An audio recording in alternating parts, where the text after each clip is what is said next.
This show is brought to you by DF Studios Limited. Whether you're a business owner or entrepreneur, DF Studios will guide and assist you on the best ways to promote your brand digitally, in addition to creating visitor and customer generating content like blogs, social media posts, videos, and even podcasts like this one you're listening to right now. Visit dfstudiosltd.com or hit up info@dfstudiosltd.com for more info. All right, so let's hop over to Netflix for a bit, man. Let's talk about Kaleidoscope. This is one of the new releases from Netflix. It actually dropped on New Year's Day. Actually, I did not watch it on New Year's Day because I don't know, I was just tired and just was trying to keep my eyes open. But Right. I checked it out a few days ago. And well, if you don't mind, I'll just do the synopsis for this, and then I'll just share my thoughts on it, right?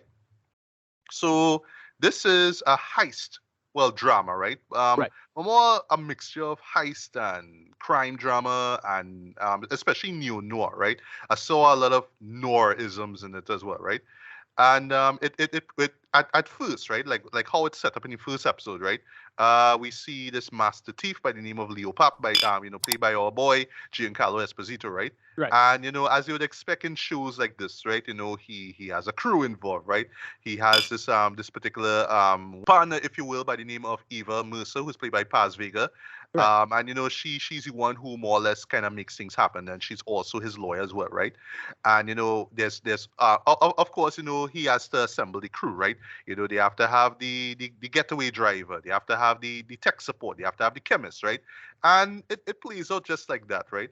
But then also you learn to, well, what the real stake is, right? So essentially they want to take down this corporate security firm called SLS, right? So it's run by Leo's former friend Roger, right? Well, actually similar to this character Roger. Pap is not actually his birth name, right?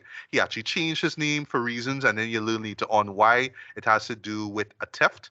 Um, that does not play out well at all, and a certain someone dies, that's all I would say, right? But Right. yeah, identities would change, right? So Ray Vernon is now Leo Pap, and Graham is now Roger, right? And Roger's actually played by Rufus Sewell. I was like, oh yeah, yeah, Yeah. Yeah. you, Yeah. let me see you, right? In Dark a City, hot right? minute. Yeah, yeah, yeah. In a hot Anniversary minute. this year, yeah, yeah, yeah, man, right, yeah.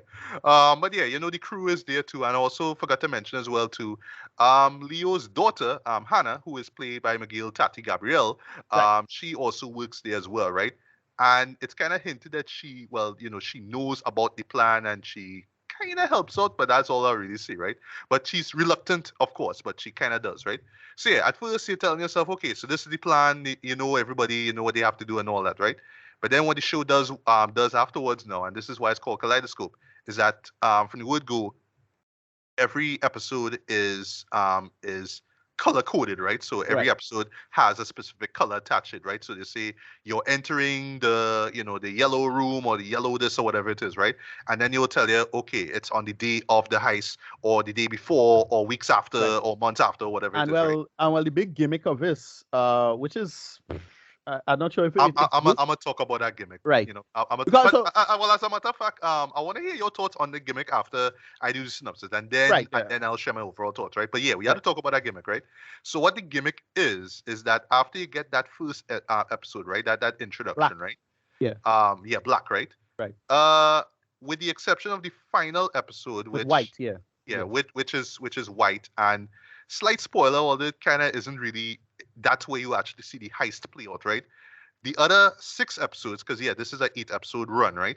Um, can be viewed in any order, right? And Right. it ranges from events that took place before the heist was even conceived to begin with, and after the heist as well. And what I did, while in terms of that, is that I watched episode one, and then I just sort of shuffled two to seven, so I just saw it in a different order, right? And then I ended off my binge because I actually binged this a few days ago with that last episode, which is the actual heist being played out, right? So yeah, essentially what it is, it's nonlinear storytelling here, right? But it's within the context of these characters, and we're more particularly on Leo because yeah, he is hell bent on bringing down Roger because him more or less robbing that guy is way more personal than just, oh, this guy have a ton of money and bonds and all that kind of stuff. No, it goes way deeper than that, right? But yeah, really essentially is just seeing how this heist played out, right? And not surprising, the heist does not play out as planned, right? I mean, you kind of expect that in shows like this, right? And here's where things kind of go into the neo noir direction. I'll actually argue this film, like in concept, reminds me a lot of like well, classic film from John Huston, The Asphalt Jungle, where it's about all these characters more or less, and another example I'll throw, Stanley Kubrick's The Killing, where just these random folks more or less come through to do to do a job, but of course the job don't work out. But then, like in the case of like The Asphalt Jungle, now you see what happens to the characters afterwards, and of course it just does not play out well for any of them, right? And I'll stop there. So Ricardo, your thoughts on Kaleidoscope, Right. particularly So on the non-linear structure of this right. show. So I thought the non-linear structure, yeah, is a gimmick that unfortunately you need a good story to back it up with. So yes, it good. Like let's get it good out of the way. Uh Giancarlo Esposito was playing kind of outside of type. Like I thought, Agreed. Yeah. yeah, I thought here's the thing with him. I even though I like him a lot, almost everything he has done outside of Breaking Bad has been Gus Fring. He feel like Gus Fring. Sandy Edgar feels like Gus Fring. All his other characters feel like Gus Fring. You always feel like he's selling that chicken, right? So For real. Yeah. Yeah. yeah, so in this he feel like a totally different person, but he didn't feel like he was acting bad or anything like that. It feel like somebody, it was working. I was digging it for what it was. Right. The gimmick itself, not a bad idea, in my humble opinion. The only thing that kind of bothered me is that I felt they should have just followed the colors of the rainbow entirely. Like so it's at a pink, you just do, yeah, they do indigo instead. Whatever. That's a small nitpick, whatever. Um I get what you mean. I get what you mean. Yeah. right. And then because the sad part is that no, that's where the good ends. I felt that they really should have like it they should have told you what an ideal showing is, but like decide to show it anyway, which way. Because some people say no, it have by far better approaches to other versions. Like stop wasting time with the usual thing. Like you should just take about. So how I watched it was I followed the rainbow colors, right? I just said Roy G. Biv. For one, I understand Netflix gives it at random, as far as I know. I just decided to follow Roy G. Biv. So I just say, okay, I watch red first, I watch orange, I watch yellow, I watch green, I watch blue, and then well pink, and then violet, right at the ending, and then white. Uh so that's how I watched it, and it just was just kind of a terrible experience for me, like overall. I'm not sure if it had an ideal showing. Some people say it's supposed to have an ideal showing. It had really good showings that make it work. I don't know. It kind of reminded me of remember Arrested Development season 4 where he was kind of trying to go for with that, like this Oh yeah. format. Remember that? I forgot about that. Yeah. Yeah, it's that same Yeah. problem. Like it had that same thing of well, it's not anywhere near as interesting as it could be, but like whatever. Moving on. This was ultimately pretty disappointing, mostly because everything just felt I don't know, just cheap and like little simple things like the gunplay. Like, oh, they couldn't get a better sound design for the guns. Like, am I the only one noticing how crappy this is? It feel like that. Stuff like Okay. that, the But I editing. won't lie though, they really went out of the way to make it look expensive, especially with the New York setting. They really make that look I like oh suppose. yeah. Oh yeah. I, It look expensive, but yeah, while I was watching, I was like, yeah, this look kinda cheap too. that's the thing, it looking kind of cheap. Like, it feels cheap, a little too cheap and like kind of low effort. No, that's my main problem. And then the story itself was pretty standard. Like, I thought, oh, I expected some real dread twist or something like that. And I was like, all right, well, that's it. All right, moving on. It felt pretty flat overall. Like, I didn't hate this, but it just could have do more with it. And I don't know. You'd have a classic term in scripting, punching up. It just needed punching up. That's about it. But everybody was okay in it. Again, Rufus Sula was like, hey, you in this? Nice. I thought he was okay. Right, Giancarlo pretty good, and then Tati Gabrielle, she was pretty good. Everybody else was just like standard. It really felt like watching something on CBS or ABC or something like that. Like it just Mm, felt a little too TV cheap. Like I say, I say TV, but like I it know what really you mean, feels yeah. like the stereotype of what you think TV quality is. Like it's Yeah. that. No?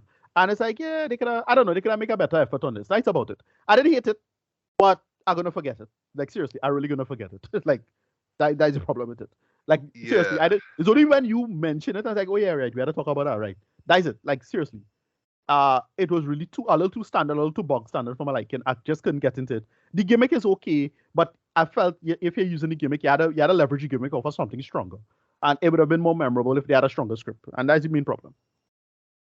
All right. Well, here's the thing, right? So in terms of that gimmick itself, right? So it's part of it's part joke, but it's part truth as well, right? I kind of watched this for research purposes, right? Because I was curious about that gimmick as well, right? Because I actually have, or at least would like to do a film, right? Or it doesn't have to be a movie; it could be a series, or whatever it is, right? Where each chapter or each episode could feel independent of its own, right? But it's still part of an overall story. So, in other words, if you end up taking that part out of chapter, it could still function as a solid story, right? And you could shuffle it around, and you still get the gist of what the story is about, right? So. So that's why that was my first reason. But that's really the real reason why I watched this. I was like, all right, I want to see how this structure works. If it could hold this series together, right? Um, and unfortunately, because we keep using the word gimmick, yeah, it does really feel like a gimmick because outside of the fact that there really isn't any reason why it should have this nonlinear narrative to begin with, I really felt like they could have put a much stronger effort into just telling a much more compelling, a much more convincing story, man. Because really what it is just because in my head I just tell myself, okay, we're just gonna see it's going to be centered around the heist itself, right? But Right, much to right. my surprise, I see in a couple episodes, and I'm going to see which ones that's showing me years before, and how Leo met how Leo met Roger in the first place, and then what Right. happened? Okay, like that shit. I understand that, right? You want to see where the rivalry started off, right? But then you see thing with Leo in jail and how he met Stan, right, played by Peter Mark Kendall in Right. jail, and it's like all of this is like really, you know what I mean? But in my head, I tell myself, okay, so the stuff that is set up here in those episodes are gonna come back in some way in the final episode, right, with the heist, right? And it kind of does, but other things don't show up at all. Like what I would say without spoiling anything, right? The pink episode, right? That's the Yes. second to last episode. That one is after the heist itself, right? That one I felt should have been the final episode in general, right? Because ultimately the show itself really was not about the heist. It's just really about the implications behind it, the Right. reasoning behind it, right? So yeah, when you see that pink episode, it comes right before the final episode, white, right, where you see the heist. It's like, well, that pink episode pretty much, and for me, I saw that pink episode before the heist one, right? I Right. tell myself, well, I already know how the story gonna end. So when I see the heist, I already know it's gonna be It botched. I is. already It know is. things are Yeah. gonna That. happen. So it's like, That. well, I don't really care. I don't really care. No, that is the problem too. Is that you see when you're adding on a conceit, you have to know how to do the conceit as it is because it do serve the story, and in some ways it has hurt the story because you don't know which order to put this in. They're telling you the order. It's like, all right, fine, but it's not really working in any kind of sense now. Because if they sat down to edit it in a proper structural edit, I'm sure you had to know when to tell your story and have. And I don't know. They try to dodge some showmanship here now and say, well, we're not gonna hire editors, so like fuck it now. Like that would feel like so they just cut every episode individually and then make it work, try to make it work for what it is. But that's not how it is work. You had to Exactly. tell Yeah. you had to tell a story and then reveal information when and why. And I'm sure I still would have been like if they just did it in the classical sense, I'm sure I would have still been underwhelmed. Like just to be fair, right? But Right. Yeah. uh, this didn't really help matters, and it just come across as more confusing and hurt the overall experience. I don't know. I get the feeling I'd have probably enjoyed slightly more, but I don't know. Yeah. Whatever. Yeah. Yeah. Right. And well, when it comes to a show like this, right? People have been referencing Tarantino films, right? So yes, of course, the two films that come to mind when you watch this are Reservoir Dogs and Pulp Fiction, right? Well, Pulp Fiction into the nonlinear narrative, and Reservoir Dogs because it's with the color code and stuff, and Right. it's a robbery that went wrong, and we're gonna see what happened Right. after and before, right? You see that, right? But you see with Reservoir Dogs, for example, the event happened, the heist took place, right? So what I felt would have made a lot more sense, just looking back at it, right? Monday morning quarterback, right? Is have the heist be the first episode. Let that be the first thing. So you Right. see And how then it they play build out, from right? there. Yeah. Okay. Right. Well, you Yeah. see how they meet up in the first place, like the plan and whatnot. Then the heist happen, and then the other episodes you see what happened before and after. It's like, oh, okay, right. So okay, right. But having the heist be at the very end now after having seen how the story ends just don't make any sense, right? Now you can make the argument, maybe, you could have watched the heist episode in the middle of your binge or whatever it is, right? But even still, like there's still stuff after it that, kind of add along to these, like the stuff before that kind of that are brought back up, other things aren't really. So it just kind of feels jumbled, right? Which is both intentional and unintentional. But I felt it was more unintentional, than intentional, right? Also, you really feel it in terms of tone, boy, because I would say like with the first episode, right? And I would say this, right? Just forgive me for this. I have never watched any of those money heist shows. I think that's what it's called, right? Off of Netflix. I never watched those shows, I right? never watched something. Yeah. I heard Right. a lot of Right. people love them. Okay, cool. I get. And it's not to say that I don't love me a heist film, right? I do, right? I just don't seek them out, right? But one of the beauties of watching those shows is, oh, you know what I mean? This is the plan, and you want to see how it play out, and you just love seeing, oh, this is how this person get this and that. Then you love to see that, right? I felt like the first episode reveled in that a lot, right? And then, well, of course, the last episode with the heist to see how it all plays out, right? But the tone just kind of shifts so much, boy. So it's that sort of jazzy kind of, oh, look at how cool we are, you know what I mean? When we're going back, we're going to bring down this businessman who's so shady, man. And yeah, we're going to take this money and we're going to send it to our offshore account and we're going to live good for the rest of our lives and our family's going to be safe, man.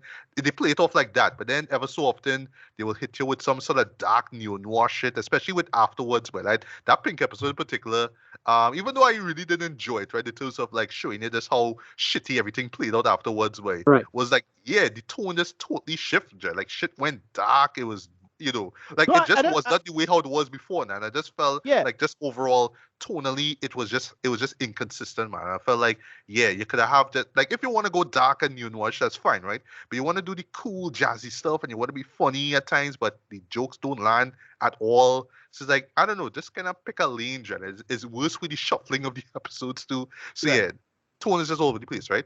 But talking about bad, right? But the good, there's good, right? Acting is really solid, man. You're right. Especially from my boy Giancarlo Esposito, right? Tati is good. She's not Right. great in it, honestly. She's good, right? It's just that oof, and slight spoiler, right? But this again goes back to the structure of it, right? So they reveal something about her, right? While her being pregnant, right? And there's a person with her, right? I'm not gonna say who the person is, right? But the way how I saw it, right, from with the shuffle and whatnot, right? I thought the person was related to her in a certain way, now. Right. And then later on, I ended up watching well, it was the I think it was the second or the third episode itself, right? Green or blue.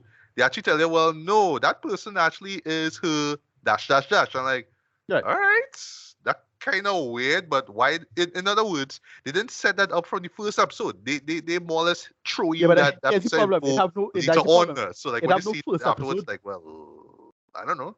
Like it have no first episode in that sense. Now that's the problem. Right. So, you're not watching. Like it have no way to have any foreshadowing or setting anything up in any way.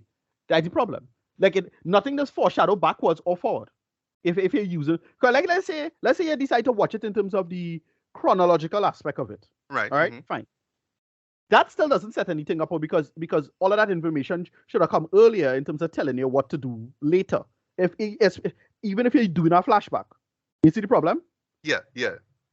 Right. They really like didn't want to go to. It really come across like, yeah, they just kind of didn't want to like make the extra effort to reveal the information in the right way to tell the Yeah. story. Yeah. Yeah. And But it's not but like but the story is some model mess or anything like that. Like it's very straightforward in terms of the narrative. It's just mhm, they don't want to like tell you the right types of information in the right way, and they just say, "Oh no, we're going to do a gimmick." It really come across like right. gimmick is a late idea that come late, and they decide to do it late.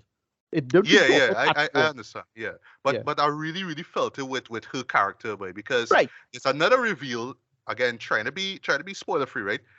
Involving her new identity in quotes, right?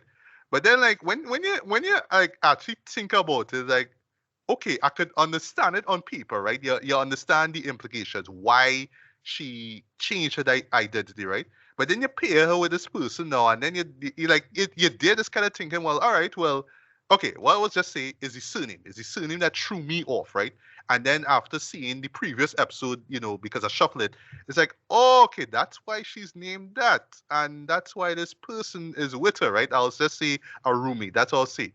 But again, it's just how the information is revealed. It's just like, well, why didn't just set this up earlier, right? But anyway, But I really felt her character suffered because of the shuffle, right?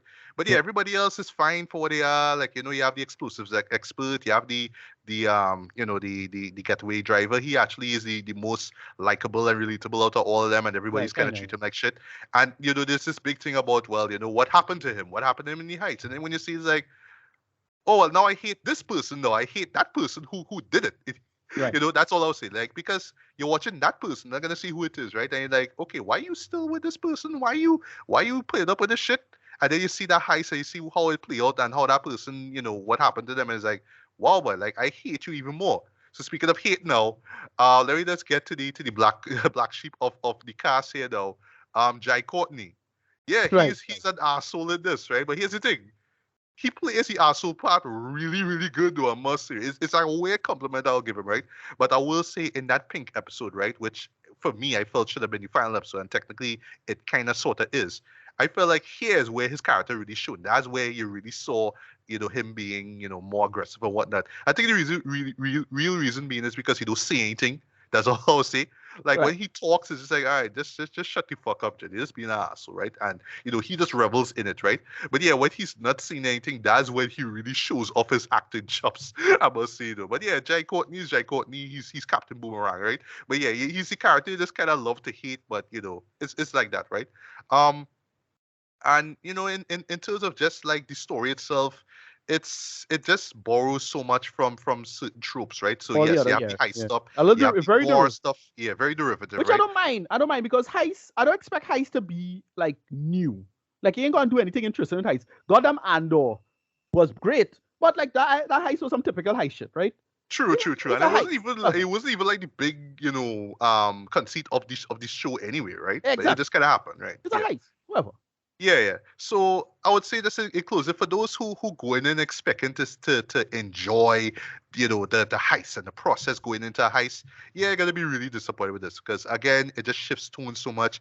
It wants to be the cool. Oh yeah, you thought we didn't think about this, but you see if you remember this part from before, and we're gonna Yeah. play back here. Like they do that, but not It. that much, I and know. it, Yeah. it ultimately doesn't come off as smart or clever. Just like, Yeah. oh It's yeah, it's been there, more seen that shit. convoluted than anything, Exactly. Yeah, yeah. and unnecessarily because like a better edit would have just make it flow a little better. I don't know. I get what Yeah. they're trying to go for.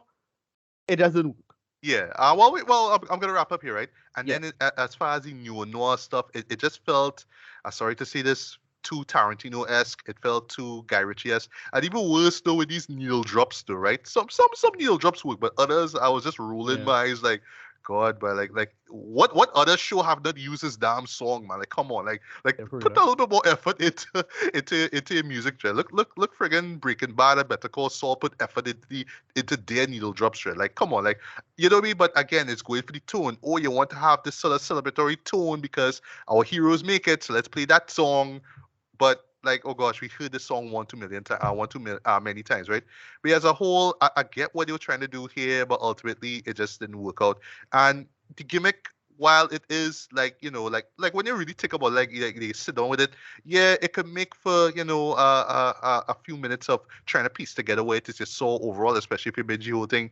But after a while, once you just really think about the story and how derivative and dull it is, just like, Yeah. yeah, I don't really care. I don't really, you honestly will not remember a Yeah. majority of it after you see that. And this is, I'm talking as somebody who saw this thing 2 days ago, and I'm still trying to remember shit from before, right?